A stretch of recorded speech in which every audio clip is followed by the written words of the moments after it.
Ayun, nag-bolt siya. Parang nature na nature. Nasa bundok talaga.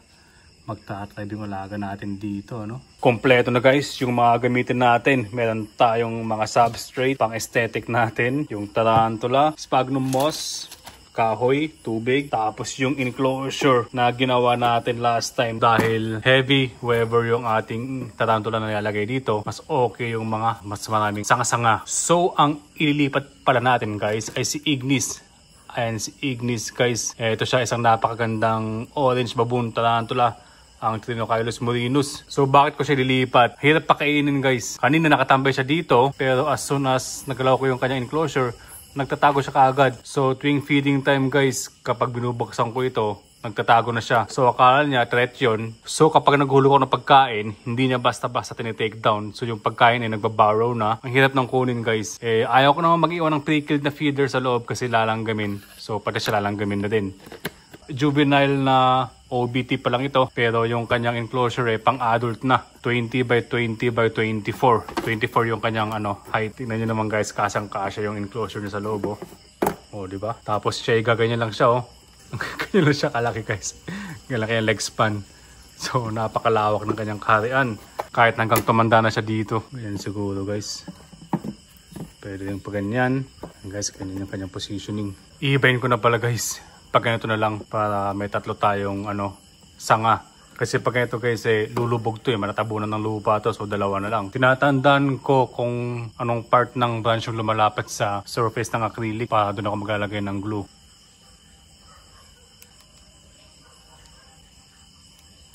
Tandaan lang tayo. Touch move to touch move.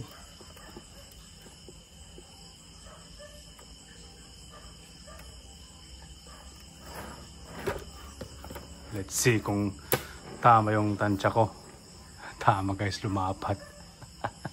Ngayon ko lang napansin may butas pala dito. Parang hindi naman malalim guys. Hindi naman siya malalim. Hindi malalim. Akala ko pasok hanggang sa gitna Okay, dito sa substrate, medyo may mga mangbabash siguro sa akin. Kasi ang substrate na ginagamit ko sa Yuki dati yung yung talagang malinis. Yung nabibili na nabibili sa mga online shop. Yung mga Coco Pit, Coco Choir, mga ganon. Vermiculite.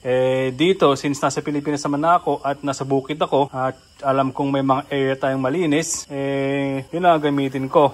Itong mga lupa na nakita ko sa paligid-ligid. Pesticide free to, insecticide free to, malinis, organic. Yun nga lang sa mga vlog ko sa Yuki dati, sinasabi ko na wag basta-basta ako gumagamit ng mga lupa sa paligid kasi baka may mga masasamang elemento. Pero itong mga to guys matagal lang naka stock sa gilid. Matagal ko lang kumbaga na harvest tong mga to. Ilang buwan na. Lalo na to matagal na to na harvest kasi ilang buwan na. So wala nang mga dito, wala nang mga living creatures. Yan, check nyo pa guys. Wala.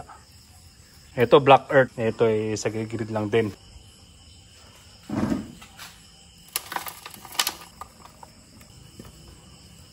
Siguro ang bibiling ko na lang yung vermiculite tsaka sphagnum moss. Yun ang pang-retain ng humidity ng enclosure Pero dito sa Pilipinas guys sobrang humid na. Kailangan maganda ang ventilation ng enclosure. Maluluto yung mga alaga natin lalo na kapag summer. Sobrang humid guys.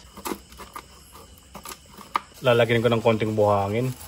Nakita ko lang din sa tabi-tabi. Bakit ko lalagyan ng buhangin? Wala lang. Trip ko lang. Di ba kasakali makatulong sa aeration ng substrate kahit dalawang dakot lang. Ganyan lang kasi magpabower naman siya Tambak natin sa pinakalikod yung substrate. Tapos dito sa harapan, hindi naman kailangan. Pero maglalagay ako ng mga ganito. Mga bato-bato. Wala lang. Pansariling lang to. Pansariling kasiyahan lang. Wala naman pakialam yung tarantula dito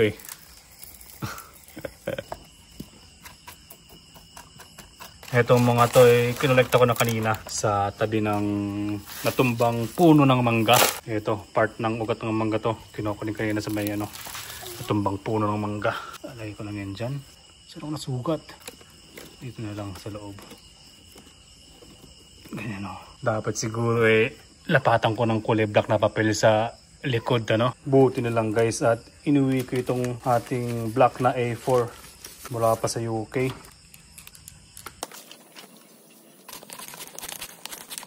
Madilim-dilim na guys. Kuha tayo ng kulay green na ingredients sa ating ginagawang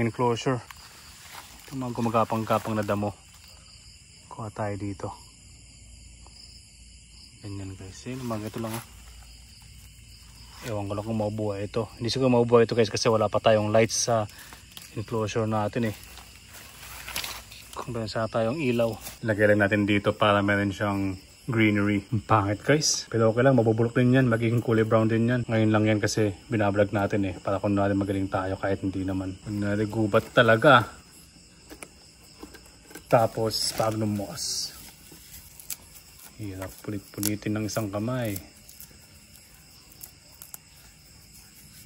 Eto, babantayan ko yung humidity nito. Diba at araw-araw naman ako nandito. So araw-araw ko ito ma-check at ma-mist ng tubig kung kinakailangan. Saka tayo mag-bioactive ng maganda, yung tunay, yung may mga sphagnum moss pa na buhay na itatali-tali sa puno. Saka na yan, ganyan na muna. Kakamiss mag-vlog sa UK, no? Ganito tayo noon eh.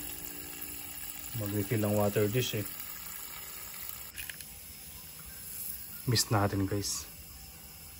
Dry yung substrate natin.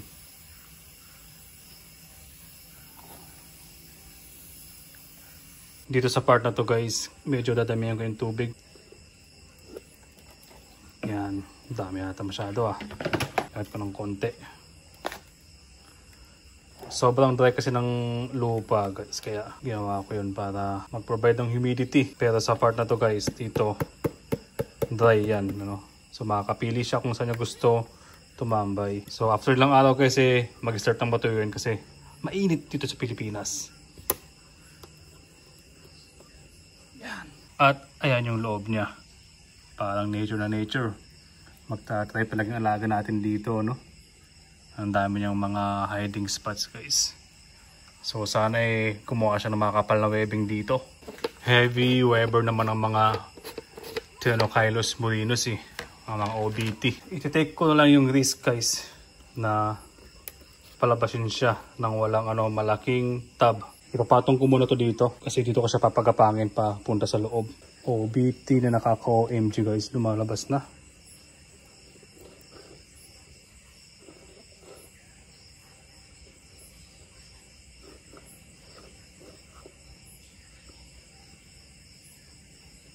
Ayun, nag-bolt siya. Buti na lang at maraming kalat sa ating paligid, no? Kung may nabangga siya, titigil siya. May mga tubs akong malalaki, kaso hindi pa kasi nahugasan guys, napakadumi. Kaya, ayan. Masyado akong naging kumpiyansa. Ayan o, nagpapatay-patayin siya o. Okay, okay. Safe natin siyang nahuli. So, sa mga baguhan dyan, ito ang gagawin nyo.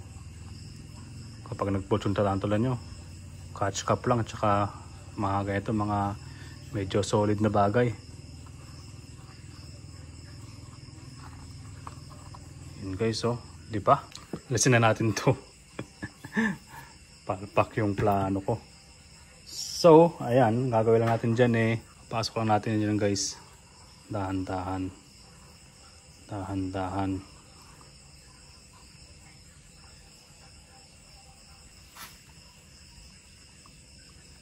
Dahan lang. Napaka-bolty niya. So may gap na dito. May gap na dyan. So it's either sisilog siya sa ilalim ng acrylic or tatakbo siya pa taas. So sana tamakbo siya pataas, no? Ay, dito ko siya papalabasin guys sa may sa may down dito. Oops. Sumilog na sa kabila guys. Wrong way, tama. Diyan ka nga lumabas. Oops, yan guys. Ayan. Ayan guys, lumabas na siya. Umakyat na siya sa gilid. Diba? Successful. Ayan na siya guys. Si Ignis. Ignis pala pangalan nito kasi Ignis mula sa term na ignite. Ignite kasi mukha siyang apoy. Diba? Kulay orange, parang fiery na tarantula. So ignite, so ginawa kong Ignis, hindi siya Ignis guys ha. Napaka-laki ng enclosure guys.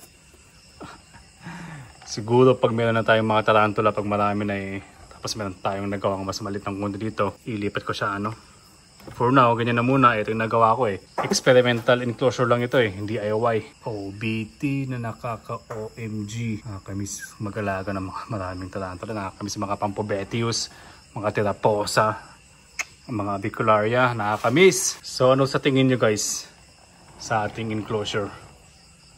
At ating ginawang simpleng setup lang naman to. Hindi pa ako pwede maglagay ng mga live plants kasi masayang din guys eh, kapag bioactive na may mga live plants, may mga moss. Masayang din kasi wala pa akong lights na pang setup sa taas. So ganyan na muna, parang lang. Medyo bioactive pero walang hindi kompleto ingredients kumbaga. Ayan ang rehousing ni Ignis. Maraming salamat guys, at chill lang tayo lagi dito sa Schizopelma, Philippines. Yeah!